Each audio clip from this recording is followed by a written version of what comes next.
आज कथा का चतुर्थ दिवस है। गंगा मैया की बहुत बड़ी कृपा है। इसकी कृपा है। देखो दुख परेशानी तो बहुत आई है। और रात को भी खंबे खड़े हुए तो ऊपर पर बरसाती नहीं हुई। जो भी भक्त 12-1-2 बजे तक वास्तव में इतना प्रयत्न किया है। वो हमने सुना था कि वास्तव में विष्णु की टीम सेवा परमो धर्म को मानने वाली है और सेवा में वास्तव में किसी प्रकार की कमी नहीं है। आप सभी भक्तजनों को प्रणाम है और महादेव का सदा आशीर्वाद करता है। काजल कथा का सब गाँव में रहता है, पर छत्र छाया छेद कहीं भी हो सकता है। वो पांडाल में भी पूरा किसी भी जगह को वो पुण्य हो छेद हो गया सब पुण्य चला जाएगा। तो पाप अगर है तो पाप में अगर छेद हो सकता है तो परमात्मा रूपी शब्द से होगा, और अगर वो छेद हो गया तो सारा पाप चला जाएगा। देखो तो महादेव के पावन चरणों में देखो सबकी वो भावना नहीं होती, ज्यादा भावना माल की भी होती है। समझी ना? पाल कौन लागा 5,000 रुपया लगे। इतने में लाए हो तो राम जाने आप जानो। 5 भी हो सकता है, 7 भी हो सकता है और 1000 भी हो सकता है ना। वो टेंट वाले भाई सब यहाँ बैठे हैं क्या पास? नहीं बैठे ना? कई बेटे बेचारा रहते हैं 3 बजे यार नहीं है तो बहुत परेशानी तो आ रही है। सही बात है। पानी बंद होगा विश्वास है। पानी की आवश्यकता तो थी। देखो इतना में पानी निकले तो मन में ये भी था कि पानी तो देखो बहुत जरूरी है ना। बहुत सारे पानी के लिए भी यज्ञ होते हैं, कथा होती है, और इसका आगमन हुआ है तो ठीक है ये इनका काम कर रहा है। पर अपनी समिति भी पूरा अपना काम कर रही है, पूरी नगरी अपना काम कर रही है और अच्छी भावना है। लेकिन जैसे लाए किया इसमें अपना समिति का कितना पैसा लगेगा क्या करे। ऐसे रहते तब तक तो ठीक है, फिर वो जैसा भी है होता ही सही। आप सब भले इधर उधर कहीं भी ऐसी व्यवस्था रहती है तो 4-5 को तो बैठना ही था। महाराज बाबी अंदर भी पहले माला फेरता कहीं पर आप सब ने व्यवस्था तो रखी। ध्यान देना क्षमा प्राण का प्रारंभ हो रहा है तो ये 2 चीज से तो जुड़ा हुआ है वास्तविक में कि इस शब्द का ध्यान देना। माल पानी बरस रहा है तो माल कब होगा कि पानी सही बरसेगा तो माल हो जाएगा। ये सांसारिक जगत की सोच और विचार है।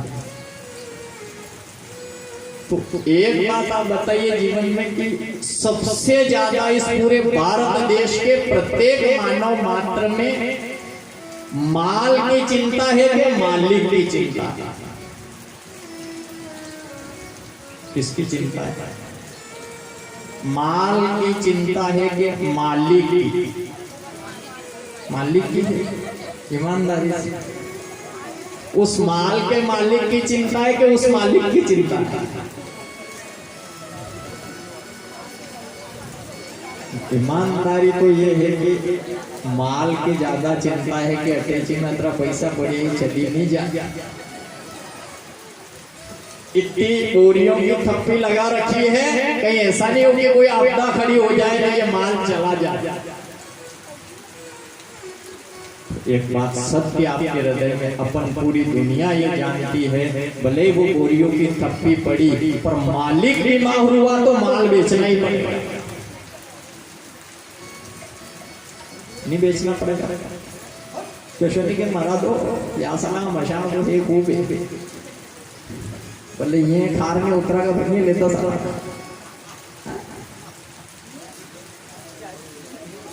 माल की चिंता नहीं है, मालिक की चिंता है।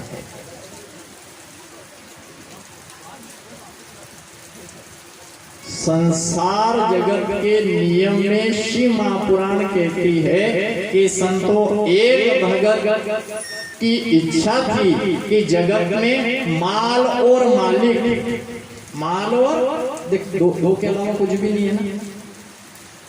हर इंसान आए आए आए आए, ठीक है, पर आखिरी जीवन का सत्य ईमानदारी से कहना कि सत्य दुनिया का क्या है, किसी के भी आखिरी पड़ाव में जो 50 60 70 पार कर गया और उसके बाद भी अगर मन में एक ही लालसा है हाय हाय की, तो उससे बड़ा बदकिस्मत इस दुनिया में इस धरती पे कोई हो ही नहीं सकता।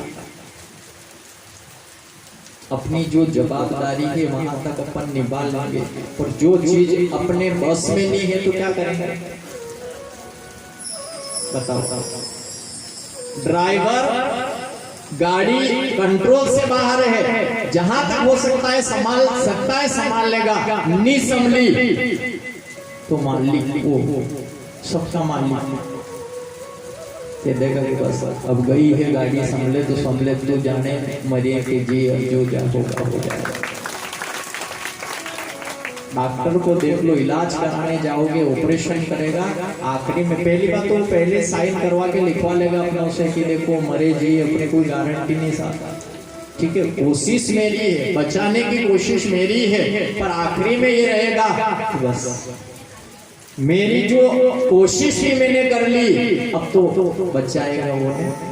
इसीलिए अपने भारत देश में कितना एक सुंदर शब्द कहा, मारने वाला है भोलेनाथ, बचाने वाला है भोलेनाथ, मारने वाला है भोलेनाथ, बचाने वाला है भोलेनाथ, मारने वाला है मेरा नाम, बचाने वाला है भगवान, मारने वाला बचाने वाला है भगवान।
वाला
एक राजा ने सभा लगा के और सभी भक्तजनों को जो राज्य के अंदर विद्यमान थे सबको ये खबर भेजी कि ऐसा कोई जग में उपाय हो कि माल भी और मालिक भी साथ में चला जाए, ऐसी कोई व्यवस्था जगत में हो जाए। ऐसी व्यवस्था को 1 रुपया भी मसान में से लोग तीसरे के दिन इकट्ठा करने जाते हैं, वापस लेके आते हैं और मैया गंगा या शिप्रा मैया उज्जैन पावन नगरी में ले जाके उसको क्षमा देते, डाल देते। और ये ज्ञान हो जाता है कि जीवन में रहते हुए इस दोनों पहलू काम के पीछे दाम के पीछे है तो राम को कभी नहीं भूलना, क्योंकि ये 2 ही चीज काम आने वाली है, एक से कभी काम नहीं चलेगा। तो ये ऐसे कोई व्यवस्था की ये भी चला जाए। शिमा पुराण की कथा है, क्योंकि जिससे नारियल आप सब चढ़ाते हो भगवान को, चढ़ाते ही तो बदारते भी हो और पूरा भी चढ़ाते हो, कभी कभी चढ़ाते हैं। तो ये कथा जो है इसी से जुड़ी हुई कथा आ रही है, ध्यान देना। नारियल कहाँ से प्रकट हुआ है? तो एक राजा ने शर्त रखी है कि मैं माल भी बच जाए और मालिक भी बच जाए, ऐसा कोई उपाय हो तो बता। अच्छा, मालिक तो एक दिन जाएगा, बोलो तो सही, जाएगा कि यहीं रहेगा? जाएंगे सब, पर इसके साथ माल भी लेते जाए, ऐसी कोई व्यवस्था है? बहुत सारे महाराज, पंडित जी, गुरु जी बहुत सारे आए, सबने यही कहा कि देखो वेदों में का सार तो ये लिखा है कि खाली हाथ आया बंदे खाली हाथ जाएगा। क्या तू लेके आया जग में, क्या तू लेके जाएगा? तो इसे कोई व्यवस्था नहीं दिख रही है कि अपन सब कुछ साथ में लेके जा सके। पर ध्यान देना संतो, एक बकरी चराने वाला था, उसको खबर मिली कि राजा अपन चाहे जो अपने को मुंह मांगा दाम देंगे, अगर कोई व्यवस्था ऐसी बता दे कि माल भी और मालिक दोनों साथ चले जाए, ऐसी कोई व्यवस्था हो तो बताओ। तो बकरी चराने वाले ने की अरे इसमें कौन सी बड़ी बात है, 2 ही व्यवस्था साथ में जा सकती है। तो लोगों को, गुरुजनों को बड़ा ताज्जुब हुआ कि बड़े बड़े विद्वान बैठे हैं वहां जो इनका पता नहीं लगा पाए कि बकरी चराने वाला क्या है। पर बकरी चराने वाला गुरुमुखी था, क्या था? नाम लेने वाला, भले वो तो उसका कर्म धर्म जो जीवन का बन रहा है वो कर रहा है, कोई बात नहीं, उससे इस चीज से कोई लेना देना नहीं, ठीक है? गाय चराने वाला हो, भेड़ चराने वाला हो, कोई दुकान लगाने वाला हो, कोई इस चीज से और ज्ञान से कोई लेना देना नहीं होता।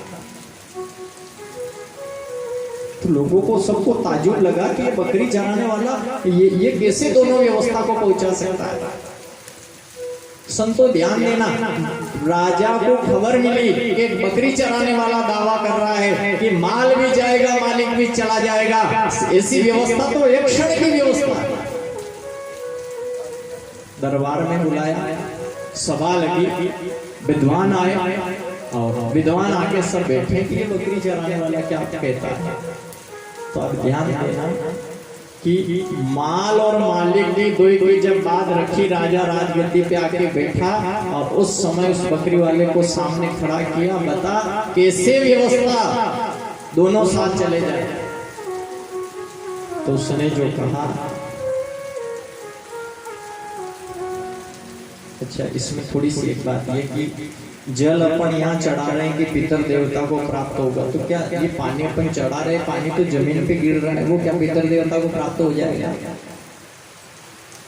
गाय को आप यहाँ दान करो, वहां मिल जाएगी।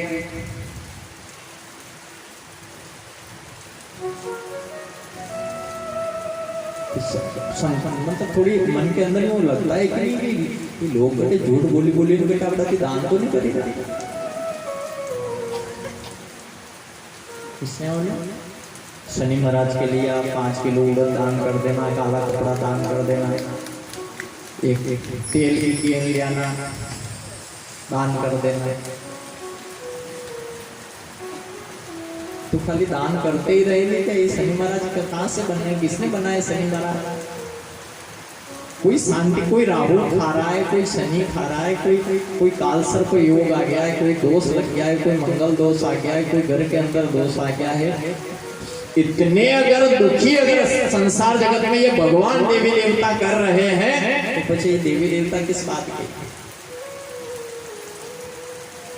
ठीक है, अगर शनि देवता है, अगर वो भगवान का स्वरूप है और अगर वो मानव को परेशान कर रहा है तो हम तो नहीं माने कि ये कोई भगवान हो सकता। अगर दुखी करता है तो वो ईश्वर का रूप नहीं हो सकता। अगर कोई मानव है, मानवता छोड़ दी है और सबको परेशान करके रखता है, ये वेद कहता है कि वो मानव नहीं हो सकता, वो जानवर है। उसको जानवर की उपाधि भी नहीं दे सकते क्योंकि जानवर अपने नियम में रहता है, पर वो मनुष्य जिसने अपना सब नियम तोड़ दिया वो मानव कहलाने के लायक है।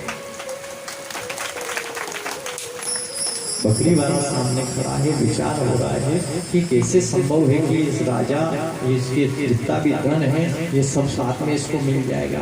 तो बकरी वाले ने केवल एक शब्द कहा, राजन आप मालिक हो, ये खजाने के मालिक हो और आप जाओगे, यानी मालिक जाएगा, एक दिन जाना ही।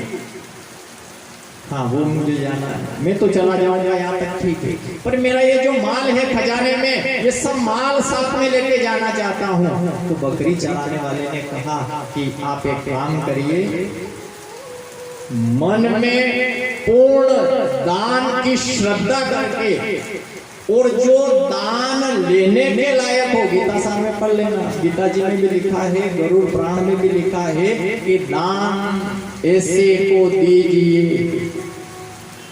पाप लगता है नहीं तो लगे थे, आप भले हमने भी कह दिया साहब आप चढ़ोतरी करो नहीं आने ऐसे ऐसे, क्या पता आप हमको जानते भी नहीं, उस पैसे को हम कहाँ वो दान कर रहे हो, आपको पैसा कहाँ जा रहा है, कहीं ऐसी वैसी जगह जा रहा है, तो पाप आपको भी लगेगा।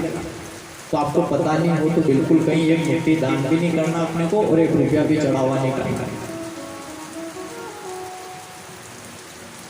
बकरी चराने वाले ने कहा, राजन आप पूर्णतया छानबीन करके और दान ऐसे व्यक्ति को दीजिए जिसको वास्तव में वो चीज की, देखो अगर भूखा व्यक्ति है तो भोजन खिलाओगे तो पुण्य मिलेगा। वो मांगने वाला आया कटोरा लेके, पैसा दे दो तुमको ये होगा, तुम्हारे ये होंगे, तुम्हारे 7 पीढ़ी तर जाएगी, दान कर दो। उन्होंने इधर दिया, वो गया ठेके में जो पी रहा है, पाप तो अपनों को भी लगेगा। क्यों दान क्यों दे? जिसके हाथ थे पैर थे अच्छा था, और देखे हैं हमने अपनी आंखों से कि वो ऐसे पीताम्बर धारण कर लिए हैं और पीले कपड़े धारण करके और ऐसे साफी आती है, भगवान राम रूपी साफी डाल ली गले में न, पूरा दिन भर तो ये काम करे, हमको कहाँ दिखे वो हरिद्वार, वो हरि की पेड़ी हरिद्वार, और दिन में वास्तव में देखे हैं बड़े एक जगह बैठ के और मांग रहे हैं, और वही भगत फिर शाम को दिखे पूरी रोड पे, कोई नहीं बेचाने रात में। तो बड़ा दुख है इस चीज का कि संसार जगत में जो राजा से बकरी वाले ने कहा पूरी सभा बेटी कि ऐसा कैसे होगा, आप दान कर दो, मैं एक गुरु भक्त होकर आपको वचन दे रहा हूं कि ये जो भी तुम श्रद्धा से जो दान के लायक है उसको अगर दान दे दिया तो ये जितना खजाना आप दान में यहाँ लुटाओगे आपको वहां निश्चित प्राप्त हो जाएगा। और होता है ऐसा, तो अच्छा ईमानदारी से को जिस दिन अपन अपनी माँ के गर्भ से आए तो कभी थोड़ी सी बाल अवस्था में कोई ने यूं भी सोची होगी कि वी सके अपराधी साइकिल भी लेवा वीरेंद्र सिंह क्या अपना मकान बना ले, बाल अवस्था में कभी ये सोच रही होगी क्या मोटरसाइकिल भी आ जाएगी, क्या ये हो जाएगा वो हो जाएगा। सोच लो कोई तो बहुत बिगड़ गई, घर ट्रैक्टर 50 बीघे जगह थी, 5 बीघे रह गई। ये भी हुआ है, नहीं हुआ?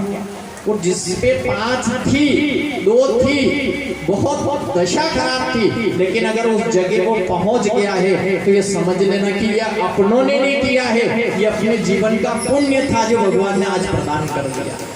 इंसान नहीं कर सकता सर। इंसान तो हर व्यक्ति, मेहनत तो हर व्यक्ति करता है, पर अपने पुण्य से, अपने भाग्य से ही मिलता है। ये वेद का सूत्र है। ये अपने प्रत्येक धर्म ग्रंथ में लिखा है कि पुण्य जितना है उतना ही मिलेगा। कोई दोष नहीं है।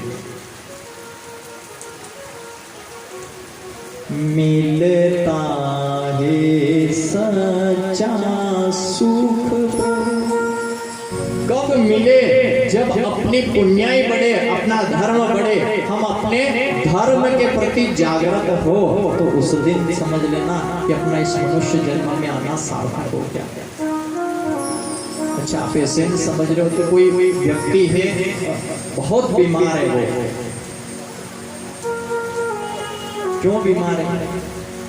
अपन क्यों नहीं हुए? न हो सकता है अपन कल हो जाए, ये भी नहीं कहीं।